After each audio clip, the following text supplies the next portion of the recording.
आज आपण बनवणार आहोत सगळ्यांची आवडती नाश्त्याची रेसिपी आणि अगदी झटपट होणारी कांदे पोहे आणि त्यामध्ये आपण बटाटा घालून बनवणार आहोत.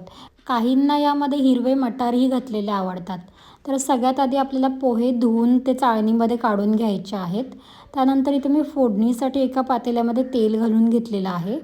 त्यामध्ये आपल्याला घालायचं आहे मोहरी, जिरे, कढीपत्ता आणि चिरलेली हिरवी मिरची. त्यानंतर आपण यामध्ये शेंगदाणे घालून घेतलेले आहेत.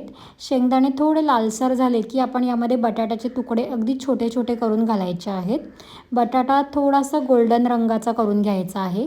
गॅस आपल्याला मंद आचेवर ठेवायची आहे. त्यानंतर आपण कांदा घालून घ्यायचा आणि मग गॅसची फ्लेम थोडीशी वाढवायची. कांदा हलकासा गुलाबी रंगाचा परतला की यामध्ये हळद घालून घ्यायची आहे आणि आपल्याला चवीसाठी यामध्ये साखर घालायची आहे. आपण जर कधी घातली नसेल तर घालून बघा, खूप छान लागतात पोहे. त्यानंतर आपण यामध्ये धुवून ठेवलेले पोहे घालून घेतलेले आहेत आणि आपल्याला यामध्ये चवीनुसार मीठ घालायचं आहे. वरून थोडीशी बारीक चिरलेली कोथिंबीर घालून घेऊयात आणि आता आपल्याला सर्व हलक्या हाताने एकजीव करून घ्यायचं आहे. आणि चमचाही आपल्याला एकदम धार असेल तो नाही घ्यायचा, त्याच्याने पोहे जे आहेत ते आपले तुटू शकतात. तर आता आपण सर्व छान एकजीव करून घेतलेलं आहे आणि आपल्याला झाकण ठेवून फक्त 1 ते 2 मिनिटं मंद आचेवर ठेवायचं आहे. त्याच्याने आपल्या पोह्यांना रंगही छान येतो.